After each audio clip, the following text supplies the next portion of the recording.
Let's talk about ghetto fabulousness. We love the slang, the fashion, the hustle, but are we glorifying the pain, the poverty, the prison in the name of authenticity? From trap beats to baby hairs, from real ones to RICO cases, we're unpacking the dangerous line between representation and romanticization. Not everything from the struggle deserves a spotlight. This is deeper than aesthetics. This is about how we shape identity and legacy and what we call real. Hit that subscribe button on Truth Talks Live and buckle up. This is Truth Talks. Let's go.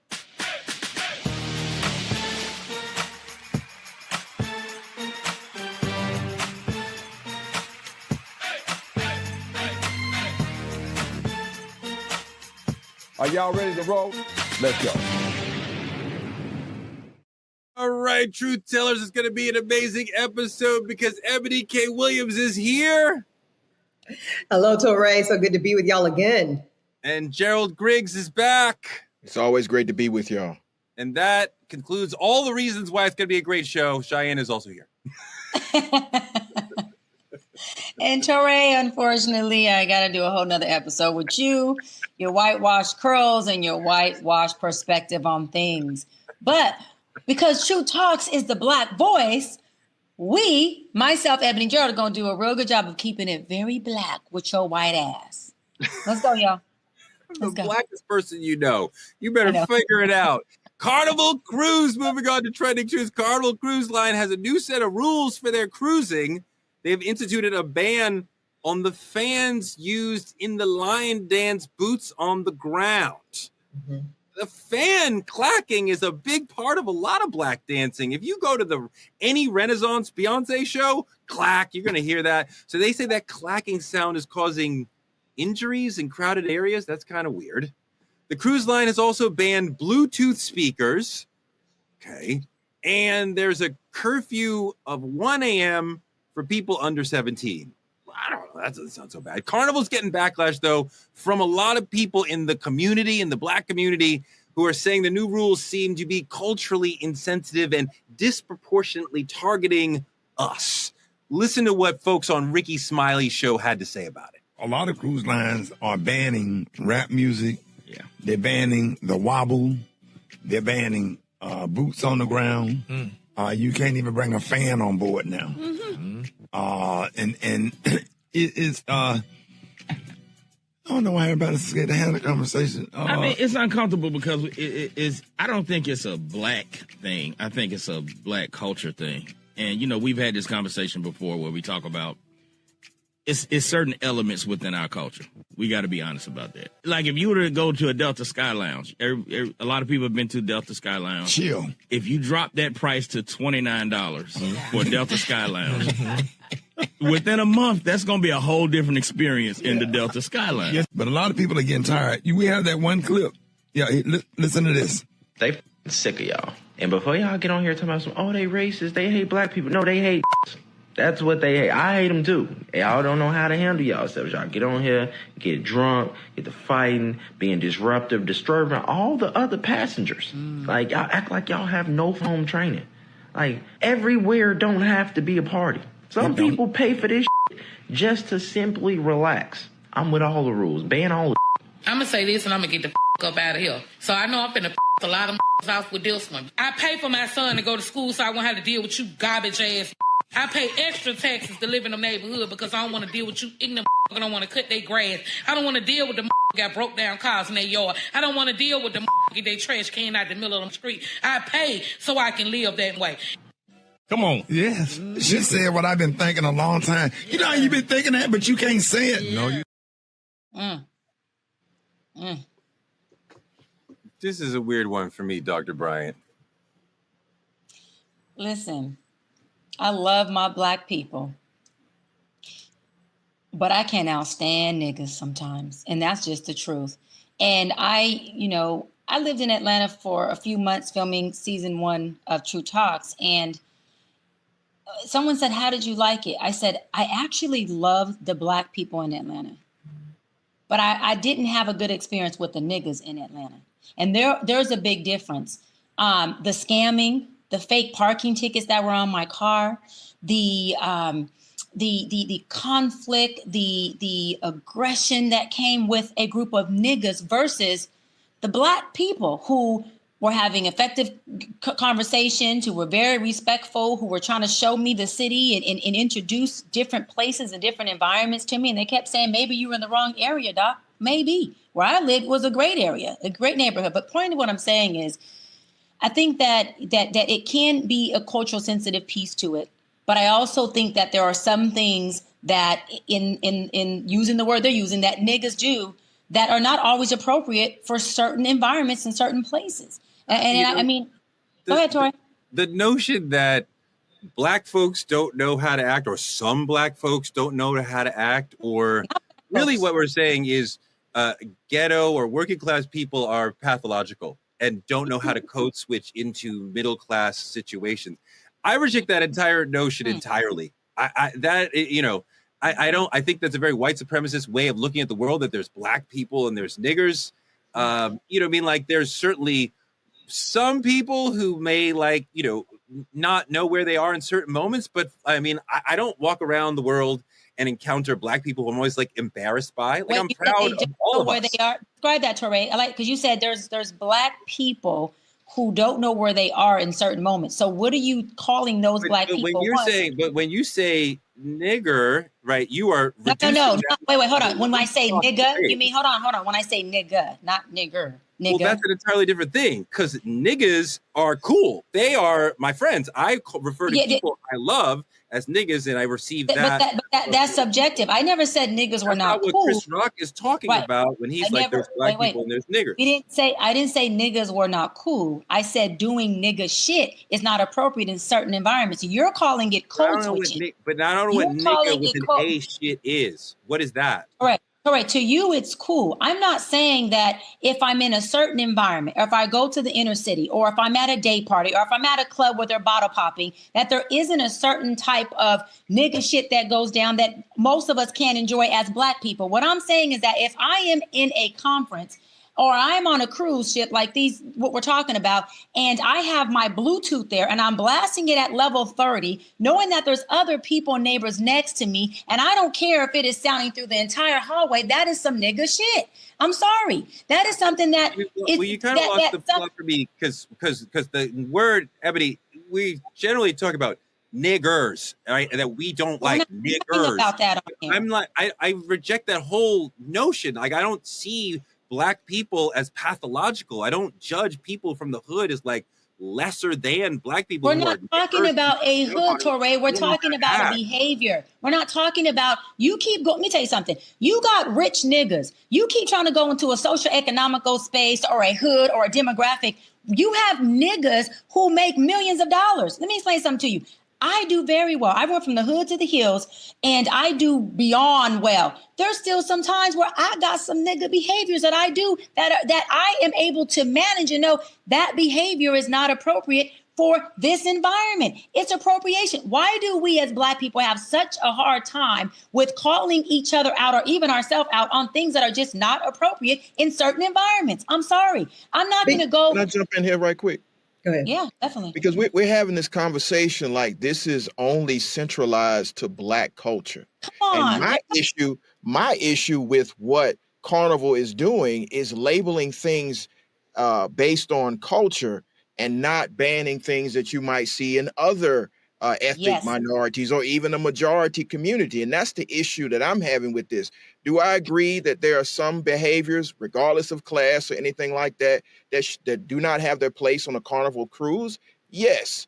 But to blame the fan popping and the Bluetooth speakers and all this other stuff, there are other things that other cultures probably do on a Carnival trip that also should be on this list. And when you focus solely on Black culture, we don't use either word, the R word or the A word, because they don't have any place anyway, should really be called into question. So I disagree with Rick. That's my good friend, great friend, Ricky Smiley. I disagree with Rock T, who was making the points.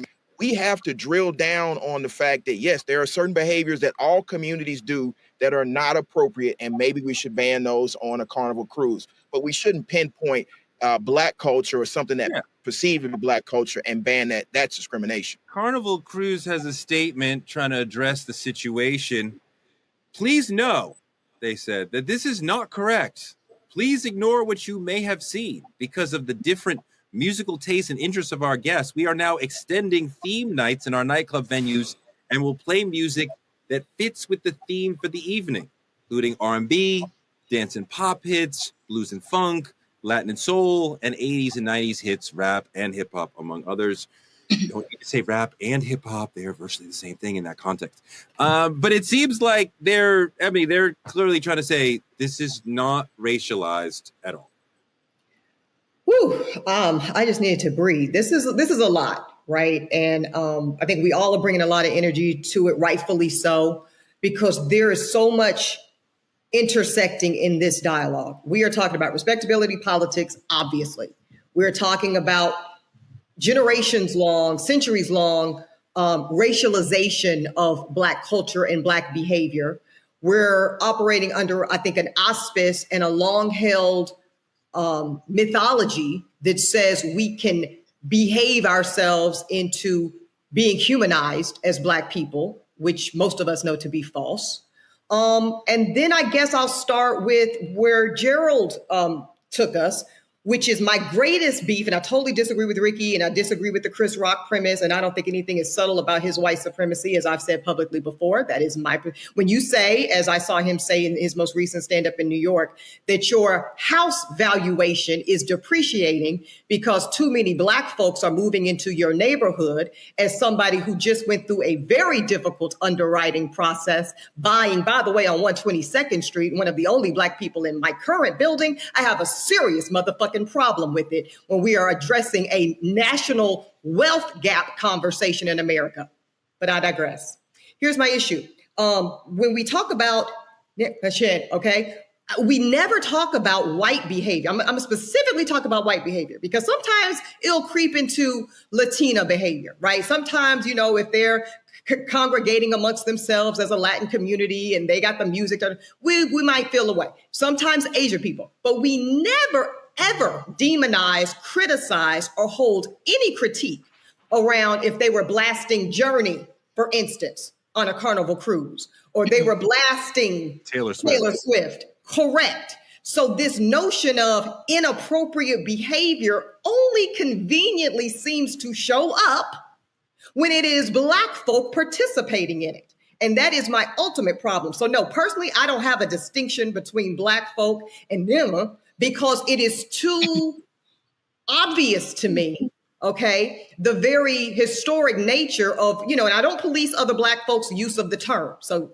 we can do that internally, and I have no position on it other than acceptance and love, okay, because I presume best intentions when we are doing that amongst ourselves. Absolutely. The problem with Carnival is that they are not of us. So when they cherry pick this behavior, this fan, this socializing tactic, it is totally racialized. No different, and I'm about to wrap it up, than when we see our current Secretary of Defense, Pete Hegseth, whatever. Yep. Mm-hmm. Hegseth, saying that now in the United States military, we're not allowed to wear eyelash extensions. We are not allowed to wear fingernail polish outside of clear, and guess what? The French American manicure, which literally is an overt statement that says we are centering a white beauty standard in the American armed forces, and you better adhere and assimilate to it or get the fuck out. And that is the slippery slope. I'm almost done. That's the slippery slope of making what Carnival is doing around fans and music okay. And then we want to bring up the Crown Act and talk about discrimination when the United States military does the exact same thing. Yeah. And I just want to make this clear really quick, because Black people are not the only ones. Hold on, Torre, because I got to clear this up, because Black people are not the only ones who are niggas. I said that the folks who attacked the Capitol, which was majority whites, was a gang of niggas. So when people use the word nigga and only attach it to Black people, that is a problem. When you're doing nigga, the N-word to white people, the word doesn't even mean anything at that point. So you just first mean of all, Torre, people you don't like are this is niggers. why That doesn't even make sense. This is why I just corrected you when you were saying niggas in the hood or niggas in a certain economic. It's not niggas. We're talking about niggers. You're not even making the right conversation. We're talking about niggers. I'm talking about niggas. You keep your word. Don't come in my space on my wordplay. I'm on my talking about niggas. That's not the conversation. Listen, Torre, that is not your conversation. This conversation does not revolve around you, Mr. Narcissistic. We are having 4 people who are having a panel dialogue, and my conversation is what Chris Rock was talking about. Niggers. You, Chris Rock, and you may relate to each other. What I'm saying is that niggas means that you are doing something either ignorant or inappropriate. And that term can be blanketed for any race or person. In my opinion, you're not me, you're Torre. We do not have the same perception, thank God. When I say niggas do nigga shit, I'm saying a person is doing something inappropriate. A person is doing something that is not deemed for that environment, or it is causing an impairment, or it's causing a consequence. That is exactly what I'm saying. I am describing a behavior. You're describing race. If your mind doesn't articulate that, that is your problem. But niggas could be of any race. So nigga can be any race. That is the most anti-Black shit I've heard all day. Since the last time I heard Candace Owens say anything. Good. You know why that's you're good? Associating all bad behavior with niggas, no matter what race they're from. Hold on. I'm happy with you. You know what? You just proved my point. That nigga is the most anti-Black thing you said. You know why? Because it should be. The word nigga should not be only associated to a Black person. It should be an anti-Black thing, meaning this is not just us saying niggas do nigga shit and we're allowing society to say, well, whenever we say nigga or nigger, we tie it to Black people. No, as Black people, we create that narrative. We say what words are going to be attached to us and what words we are not going to take ownership of. We have agency over our community and we have to stand on that. So when I say that's some nigga shit and I'm driving down my neighborhood, a lot of times it could be a white person, a Latin person, an Asian person doing something that I deem is just crazy, out of pocket, and inappropriate. So I love Black people too much to do that. Let me jump in here right quick. So my question is, if we're going to do that and take agency of the word, do we still forget the historical context of the word and how others have used that to disproportionately brutalize our community, to denigrate our community? How do we handle that? I love that, Gerald. And you just said the reason why I'm saying we should take agency over it, and I have, but other people should as well, Black folks, is because of what you just said. The fact that it was already created in such a derogatory way. And a lot of rap and hip hop and a lot of creatives have already taken agency over and actually made it a word that between two Black people, sometimes it means what's up, brother, or what's up, sister. Some people don't use it, but in our hip hop world, in our rap songs, they're not calling each other a derogatory term. When they're saying this, my nigga, they're saying what? This is my boy, or this is someone who I deem to have a relationship with. So yes, that means that because we remember how deeply rooted and negative and derogatory this word was, we take agency over it and we make it be what we want it to be. We don't just clothe ourselves with a word that they have created. And now we are going to say, yes, we're puppets. We're going to just align with whatever they tell us to do. Absolutely not. You can call me any word you want. I'm the one that decides on what that word means for me. Everybody may not have a strong internal locus like that. I do. And I'm vertical in who I am. Eboni, let me say this 1 second to what Cheyenne just said, Torre, and then I'll definitely will answer your question. I wholeheartedly respect what you just laid out, Cheyenne. In fact, at previous iterations of my evolution on this word, I've held very similar beliefs, you know, that the autonomy, the power, we can dictate it, we can apply it. My personal challenge currently, I'll be 42 in September, is this. I think that the word is entirely too socialized from a global lens at this station, to where the good faith attempt to assign it, reject it, exchange it, negotiate it in all of the brilliant ways in which you just laid out, I don't think they are socially available to us. I really don't. Now, Dr. Cheyenne Bryant can do and will do as you have laid out that you will continue to do. But I think that the ability for us as any individual Black person, and certainly for us as a collective Black culture, I do not believe there is enough collective power because of, to Gerald's point, the centuries-long history of the word's origin story and all of its iterations, whether it's niggas, nigger, nigga, I just think the roots literally run too deep from a global and American societal perspective for the actual ability to control the application in the way in which you describe, Cheyenne, to be there. That is just my experience. No, totally, Ebony, and I want to receive that, Teray, because I receive what you say, Ebony, but people are not going to stop using it.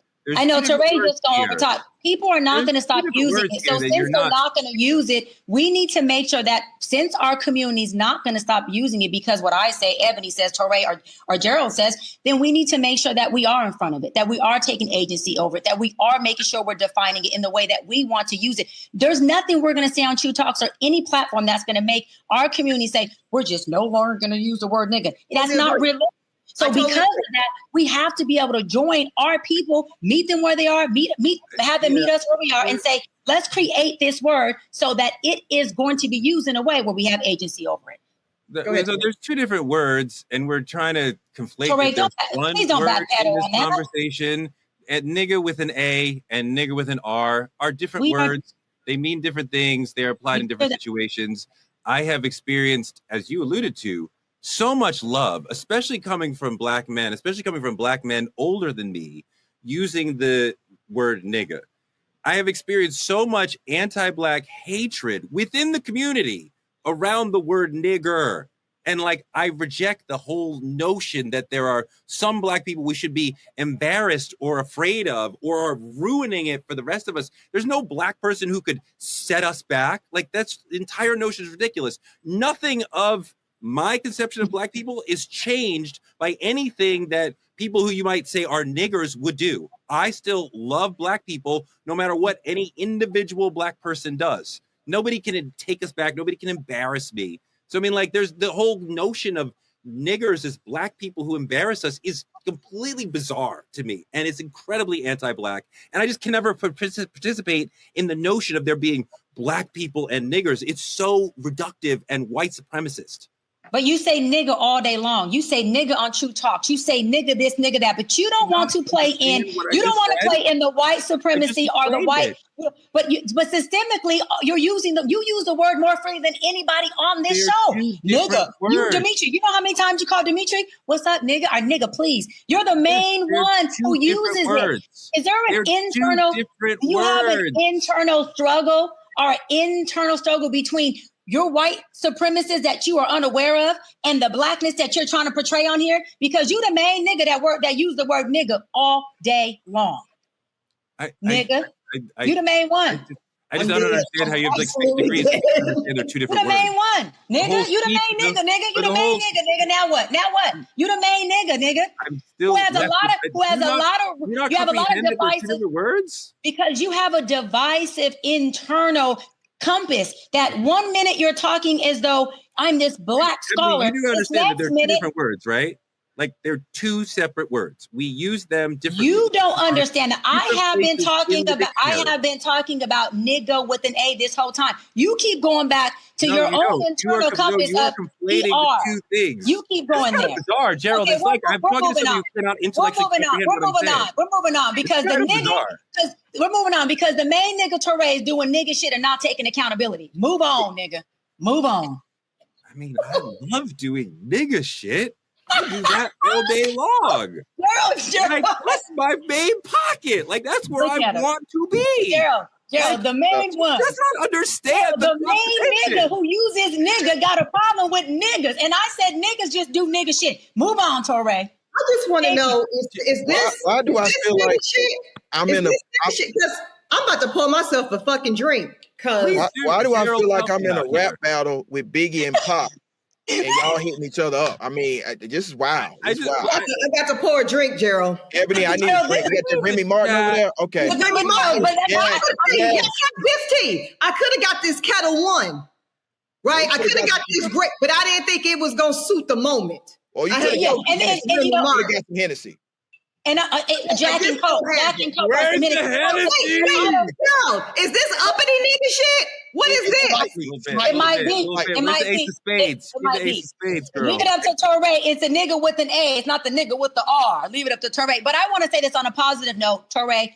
This is the type of stuff, what we just did right here, that Black people, whether we calling them niggas as homies in a family nurturing word, or Black people, that we do. Only Black people can do what we just did. We just came on here and said nigga shit, Remy Martin, and we got presidents of NAACP on here. We got attorneys. We got one of the biggest, the best journalists, Touré, on here. And we're sitting here. We just showed several different representations of being Black. That is what I love most about us. We showed the nigga shit Black, the articulate Black, explaining the breakdown between the nigga and the nigger and all that. And we all did it here as collective Black people at the end of the day. But Touré, it doesn't negate the fact that you the main nigga that comes on here and does nigga shit. And I'm hold you to it, period. We can move on. Ebony, you see what I have to deal with? No, we're gonna have to move on because I love and Cheyenne is right. If only we could contain it internally. And that's where my personal gripe and my personal, trigger shows up. Is because when it's not internally contained, it's lethal. It's literally lethal. I would like the chat to reflect whether or not people agree. Is nigga and nigger two separate words? Pour me some, sis. Pour me some. Same word as Dr. Bryant thinks. There's an entire freaking linguistic Black history around these words that she does not know anything about. But this is the world I live in, Gerald.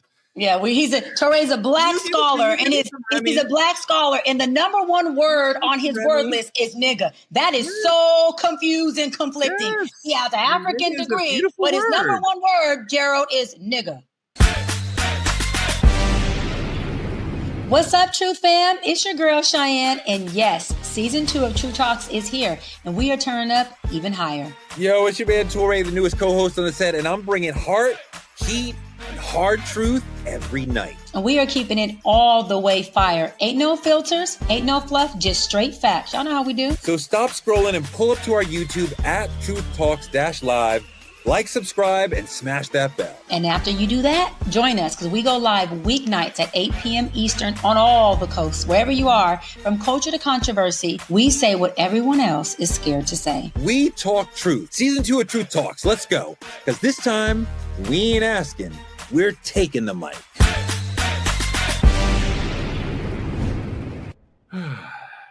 Go on to politicking. Congresswoman Jasmine Crockett is one of my favorite people in the House, and she has not ruled out running in the Texas Democratic Senate primary next year. She has not taken formal steps to that end, but she says she will make a decision depending on how many people reach out. Consider me, my sister, having reached out. She is the preferred candidate among Texas Democratic voters to run for the Senate in 2026. Recent polling has her beating the hypothetical primary field with 35% of the voters. She's very outspoken and fearless, but she's going to have to deal with an incumbent senator and John Cornyn. Gerald, this is tough. She's very popular, but Texas is solidly red. It would be hard for the good sister to become a Texas senator. They haven't gone for a Democratic senator since 1990. Back when Cheyenne was a little baby shy. It's been a very long time. Yeah, so I love her thought process here, but I just don't think it's time. Now, of course, it would be historic, and I think if there's any person that could do it, it would be our dear sister Jasmine Crockett.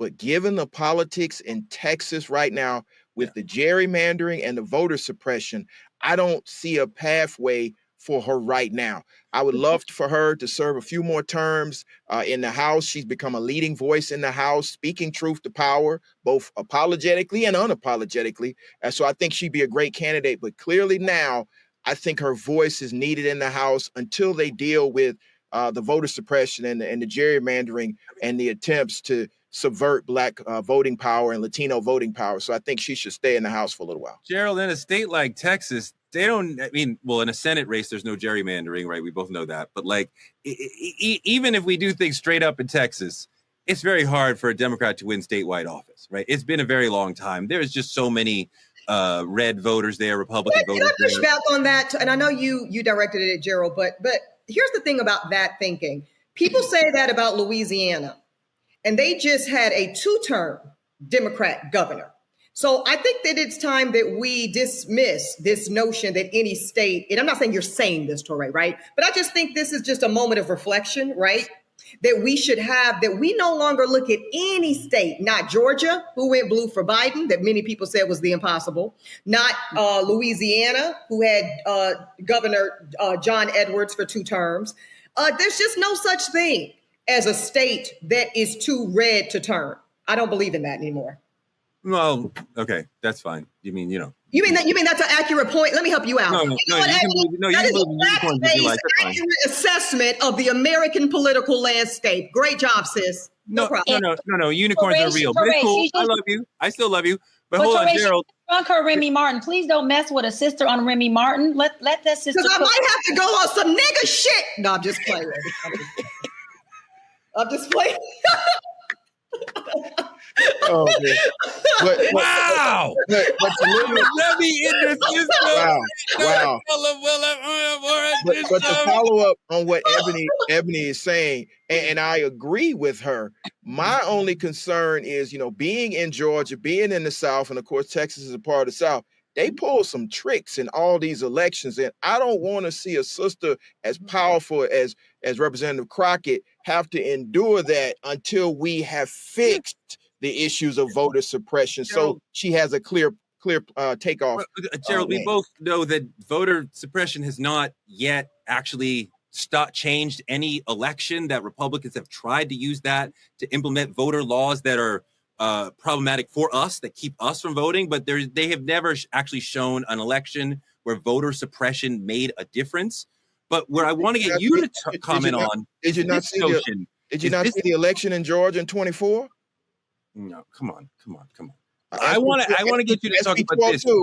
I want to get you to talk about 2020. We flipped the state. 2024, it went back purple. So I mean, I'm gonna push back on that. Have you proven that in court with Giuliani and Trump? Have we proven that?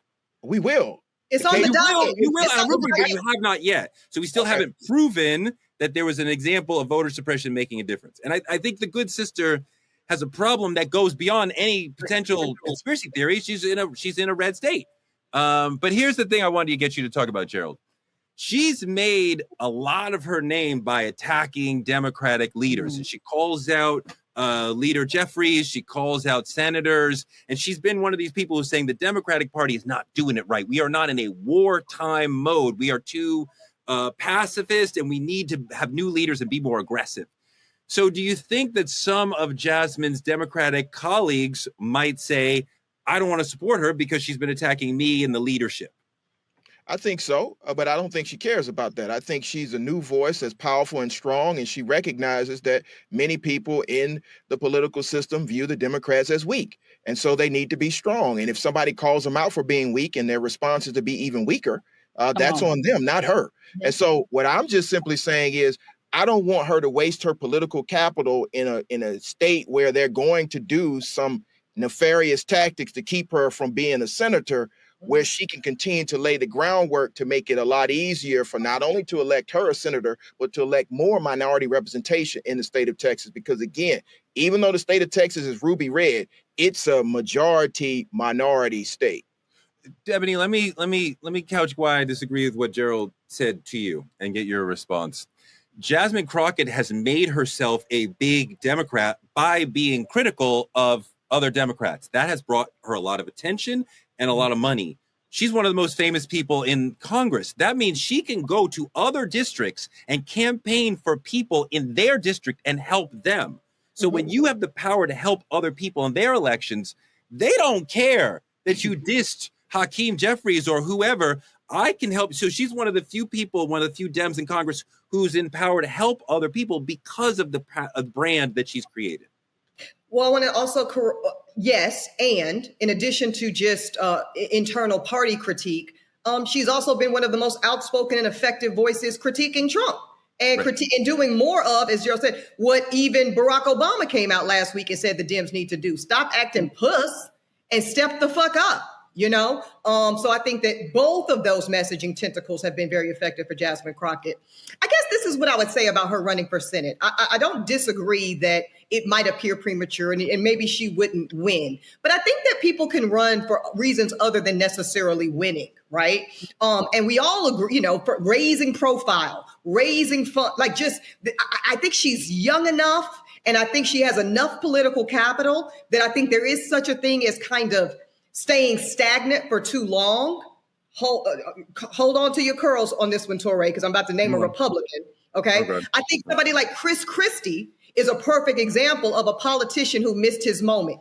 Here's what I mean by that. Okay.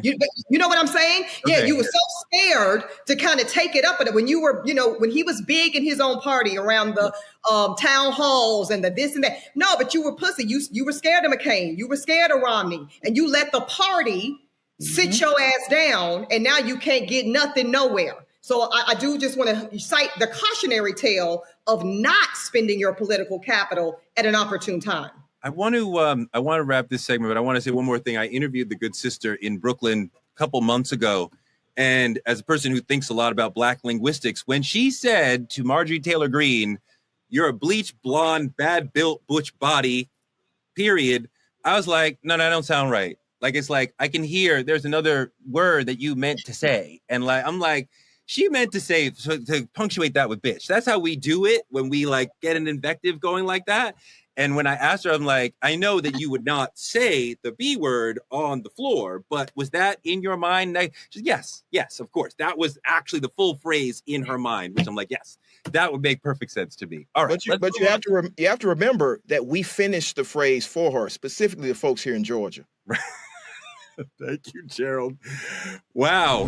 Hey, everybody. Judge Lauren Lake here. Listen, I need you to head on over to YouTube weeknights at 8 p.m. Eastern Time. Why? Because your favorite judge, I'm one of the new co-hosts of Truth Talks Season 2. And guess what? We're live every night at 8 p.m. Eastern Time on YouTube, only at Truth Talks Live. I'll see you there. Let's move on to the main topic. Is being ghetto fabulous just Black expression, or are we stuck glamorizing struggle? We love the hood look. Cheyenne loves the hood look. Oh my God. The hood talk, the hood hustle, that is her shit. But here's the uncomfortable truth. Are we celebrating what we had to survive so hard that we're forgetting that we were never meant to stay there? The hood has birthed some of the realest, strongest, most brilliant people on the planet. But when we confuse survival with status, we start building culture on pain instead of power. We are more than where we came from. And if keeping it real means keeping us broken and behind, maybe it's time we redefine real. Let's take a look at where ghetto fabulousness started.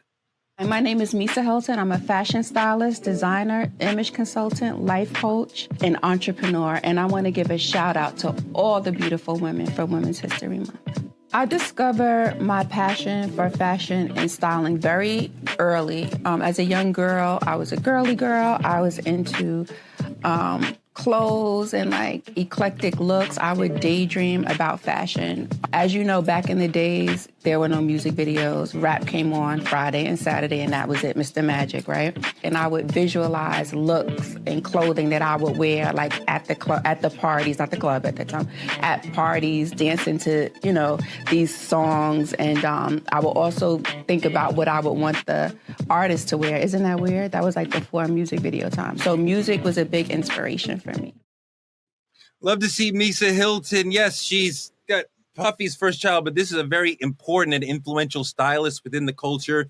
She was part of that whole collective around when it was Uptown Records, Puffy, Andre Harrell. Andre Harrell, the late leader of Uptown Records, was a huge proponent and visualizer of what ghetto fabulous meant. And he talked about it as we are celebrating having survived the ghetto. We don't forget and we cherish the beauty and the style, but we're also moving forward and celebrating in an upscale way. And I mean, Mary J. Blige was part of that. Jodeci was part of that. Puff was part of Groovy Lou, Misa Hilton, Andre Harrell for sure. So when we start using a fashion statement in the ghetto that has turned into a lifestyle, why do we start to emulate instead of elevating the ghetto? Like, Gerald, do you think that we are too clinging to ghetto norms, or are we trying to move forward with this thing? I think it's a little bit of both. You know, as somebody that grew up in Atlanta during the Outkast generation, when we saw the rise of hip hop in the South, and shout out to LaFace Records and all of those, you know, you think back to those times. So we still wear the A hats and all the other things. But I think we are progressing in a way where we're becoming moguls who are influenced in the style. I just think we need to be a little bit more intentional in letting the next generation know, yes, we came from that. And now we're moving forward and we are owning a new reality. So I think we can't get caught up in the past as much. Now, don't get me wrong. I wear my A hat. I like having a Cadillac with big rims. You know, I had one. But now I've graduated up to, you know, something other than, you know, the dunk. I didn't have a dunk. But, you know, we graduate away from that. And so I just think we need to let the next your next generation understand that sometimes you mature out of some of this stuff, but you never forget where you came from. Doc, what do you think about ghetto fabulousness? And is it a celebration of hood aesthetics or a distraction from some of the systemic traps that marginalize us? I think it could be both. I think that the hood is a culture that should be celebrated, that people can be proud of coming from and being in with a plan of transitioning out or whatever that looks like for them. I always say, y'all hear me say all the time, I went from the hood to the hills. I don't live in the inner city anymore. I do a lot of work in the inner city through NAACP as president and Dr. Bryant Foundation. But even though I live in the suburbs, I myself went to a Larry June concert yesterday. Not concert, let me tell you better. I went to a Larry June day party. It was worse than a concert, not worse, different. It was a day party that my girlfriends, who are all high-level professionals, who all come from the inner city, we said, we're going to see Larry June. We were in a day party. We had bottle service. We were next to the DJ and we were rocking out. Man, we had a blast. And when I tell you, being in that hood culture with many people I've seen who were like, yo, Doc, it's me. We grew up together. We went to school together, or just, I love your work. I follow you. And let me tell you what I love most about it is the people who follow me now and don't know the little girl from the hood. They just know the Dr. Brian who does well, lives well, has this quality of life. They had this perspective of me that was like, wow, she's down to earth. She's a real one. She gets it. She's not too far where we can't touch her. And when they seen me sitting on top of that couch and I'm rocking and rolling, doing my thing in the day party with Larry June on there, and I knew some of the words and I got my camera out and I'm doing. Look at the two-step. Look at the two-step. You know, and I have my phone and I'm dancing and doing my selfie. What I'm saying is that they're seeing that the doc is a part of their culture, that I'm not just standing on a mountaintop advocating for them, being a voice for them and criticizing as well as providing resolve and tools, but I am a part of your culture. Like Gerald said, I may not go back there and I live there and I'm eating, sleeping and pooping there every day. But that's my culture. I'm a little girl from the hood. The hood breeds amazing, successful people. I'm one of them. I'm going to stand on that hood shit forever. Will I go back in and contribute to disparity? No. But let me say this. When it becomes an issue is when we glorify, right, materialistic things without talking or addressing the poverty. I'm going to wrap on this. When we make it, we put on the pressure for other people to look rich, but we absolutely don't have the riches of financial stuff or the wealth within family. That's when it becomes an issue, when we're not able to say, look, we know where we come from. We are part of the hood culture, but we're also going to identify the marginalization issues that are keeping us as a race of people, our community, despaired. So we got to do a duality of knowing that, hey, the hood is a culture, but also saying, how do we not strip the hood of culture? How do we continue to make it something that we can become better in and better from? And hanging out with one of my favorite rappers, Larry June. I'm not mad at you. Next, we're going to have you listening to the Clips album, because that's what we're all doing in hip hop right now. So please come join us. Let God sort them out. People just walk up to me on the street. What's your favorite song? They don't even say what we're talking about. That's where hip hop is right now. But Eboni, that is not the question. The question really is, are we celebrating ghetto-ness and ghetto culture and ghetto norms within our Black popular culture too much? Not too much. We should be celebrating it. I'm a very big proponent and advocate of holistic Black identity, because when we start self-editing aspects of our history and of our holistic scope of culture, we service white supremacy. Period. So I'm gonna speak on Cheyenne's beautiful sweater. I look at this sweater, and as she, obviously is in the hills these days, that sweater is Dapper Dan all day. That sweater is Harlem all day. That sweater is Ghetto fucking Fabulous, and I love it. Sure. It's very similar to a custom piece I had Dap make for me when I was in my first season as the first Black housewife on Real Housewives of Atlanta. It's hot pink and green. Shout out to the swords. And I'm doing so much when I wear that, right? I'm honoring my sorority, the first Black sorority on an HBCU's campus at Howard University. I'm also shouting out the ghetto fabulousness of it all in DAP and the history of that. And I'm confronting New York, who had the audacity to try to ostracize this man for being the creative Black genius that he is. So I say more and more and more, and all of the Ghetto Fabulous celebration, because and I think those of us, and I'm gonna group all of us in this, we really represent cultural elders to some extent at this point, right? We are to an extent gatekeepers of, what should be encouraged from future generations. And I think it's very important that we don't finger wag in this moment, that we don't try to police in this moment what parts of our culture and history absolutely need to be ushered in, welcomed in with open arms as the young folks take our culture to the next level. Yeah, she's absolutely right that the usage of the logo on the sweater is absolutely what DAP was doing and what Louis Vuitton, Gucci, them were not doing before he showed them. No, they were suing him, Touré. They were fucking taking this Black genius to court.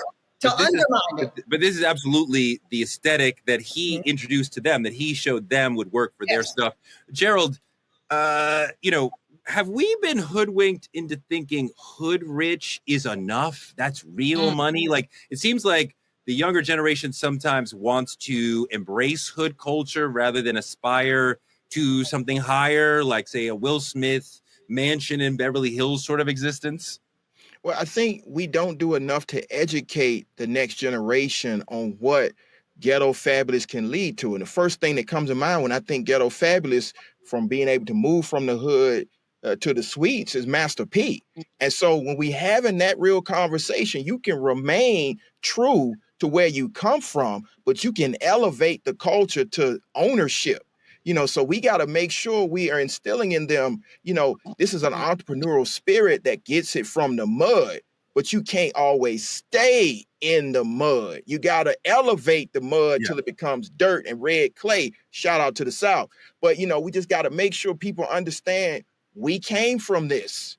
We appreciate the ingenuity and the intelligence to get out of this, but also to keep who you really are. So I think that's where, as she said, we are now the elders. So I'm Unc now. So Unc is having this conversation about what it means to truly be. And that's why I keep bringing it back to Atlanta, because we're talking a lot about LA. We're talking a lot about New York, but the South has something to say. Okay. And so we got to make sure that we Andre. All right, this Andre. conversation. Okay. I appreciate that. Was important, though. You remind me, but when we go back to the 90s, when Ghetto Fabulousness and Uptown Records started, it was a reaction to a naked celebration of ghetto-ness that was happening in other parts of hip-hop. Of gangsterness. Yes, for sure. And Andre and them were like, we're going to give you fabulousness with our ghetto. So we remember and love and cherish our ghetto-ness, but we're here with champagne. We're here like Puff and Andre were like, dress up. Like, let's not wear football jerseys. Let's look nice and put on ties. And so the whole thing was like this elevation of the look and more sophistication in a classic white sense of it. So they were trying to add fabulousness and upscaleness. Let's not say white. Let's not say white, Touré. Let's say dandyism, right? Because really, it's a version of dandyism. I think that they were trying to fit into white society. I think they were trying to say, presumptive. I want to be at the Hamptons. Why? Because Martha Stewart and Steven Spielberg are there. I want to be at Mr. Chow. Why? Because the white executives are there. Conversation with them. They might have wanted to be in Sag Harbor, where there's a history of Black success and elite. I don't know. To just say it was all about aspiring to whiteness feels wrong. But go ahead. I understand that. I mean, knowing those folks and seeing that time, I think it was. I don't think the move to the Hamptons related to the Inkwell. It related to white people out there, we want our space out there. So we're going to get a, mansion and like have our space out there. Other cultures have appropriated and embraced the hood culture and enjoyed ghetto fabulousness as a fad. Mary J. Blige is one of the people who was one of the icons who helped us understand this, who Misa dressed, who Puffy helped styled, who really was able to represent the ghetto fabulous aesthetic. Let's look at this video with Mary J. Blige talking about it. I was ghetto fabulous and I still am.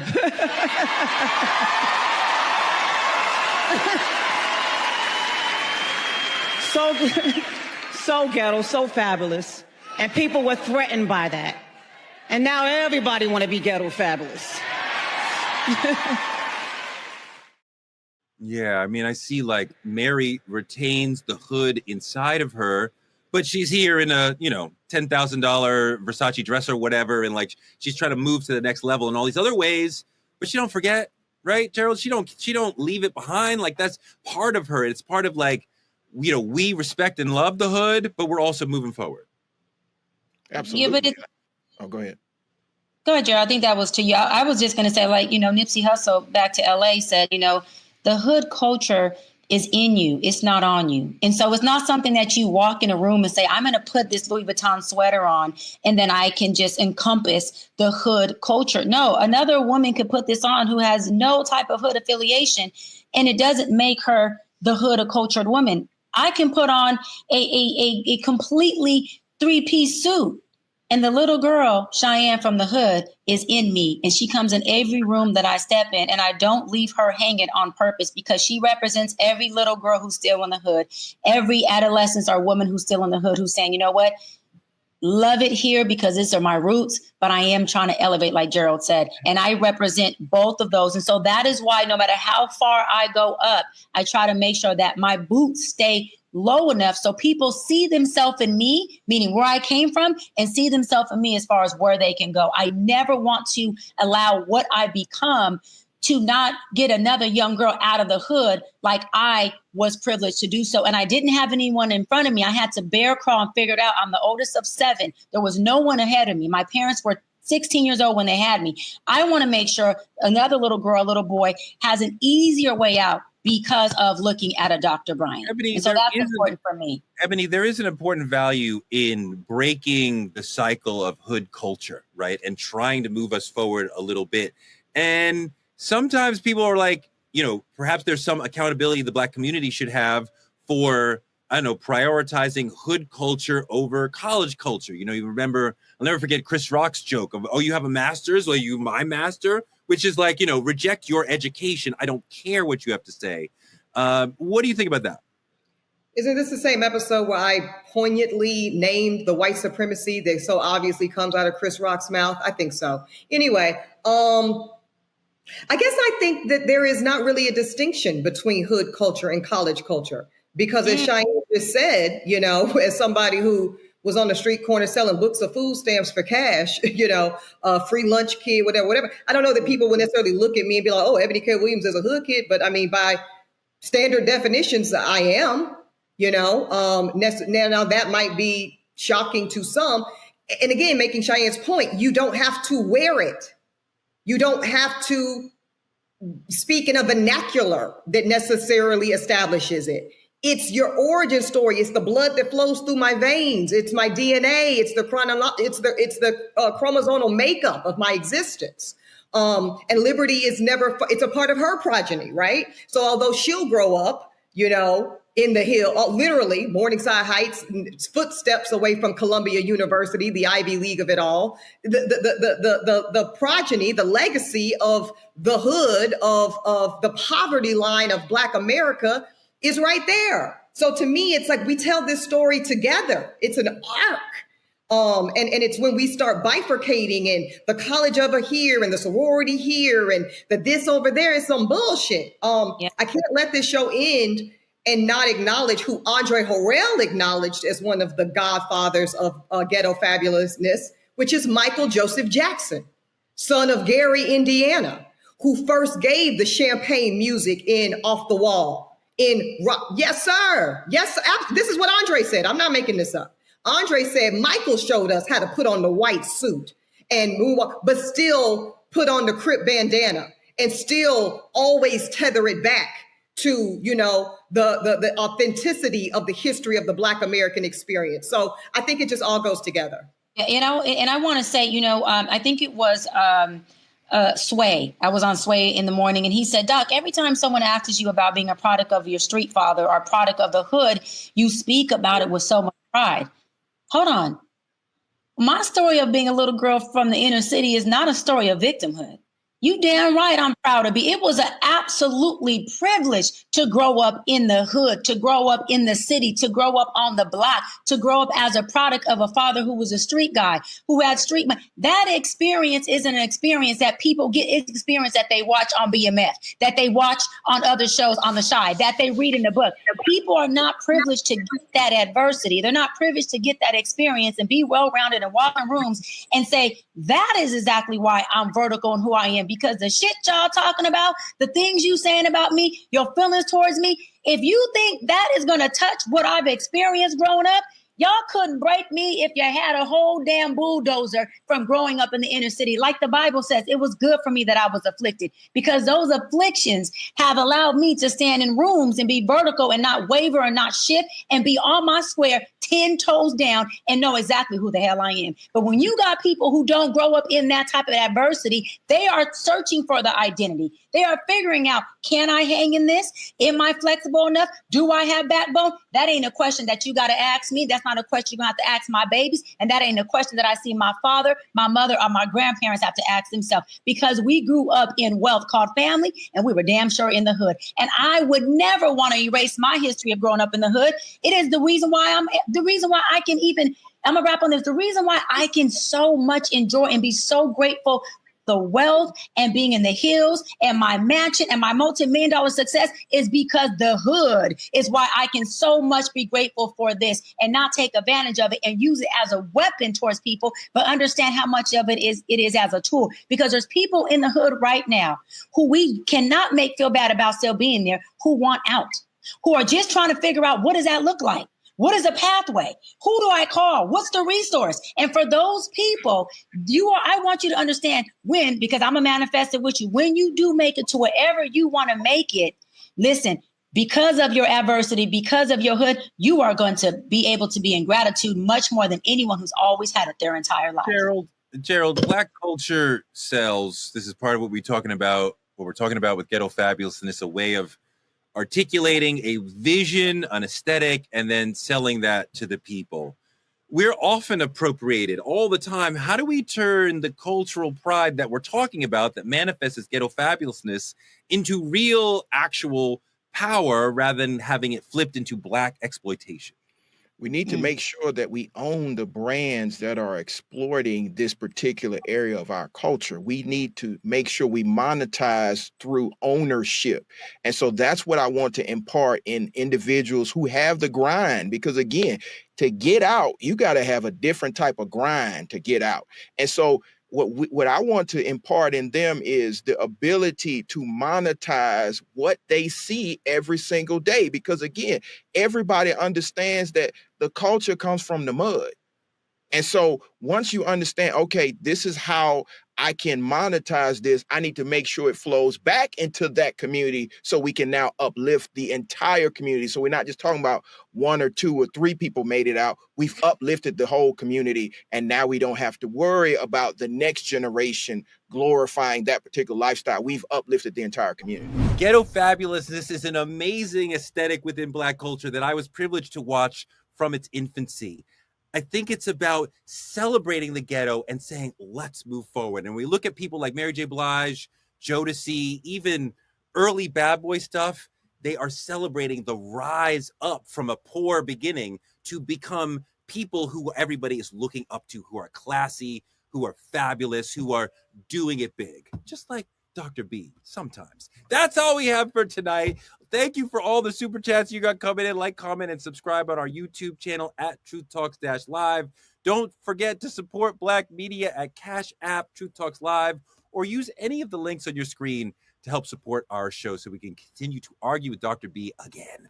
Get your Truth Talks membership today. Click here on the screen and choose from 3 different exciting tiers. Small businesses and influencers can partner with us by visiting truthtalkslive.com. Black media is under attack, y'all. This show is being shadow banned. So help us out. Support us by telling a friend to tell a friend to check out Truth Talks every night, 8 p.m. EST, 8 p.m. PST. We'll be back every night to argue weeknights at 8 p.m. We're out.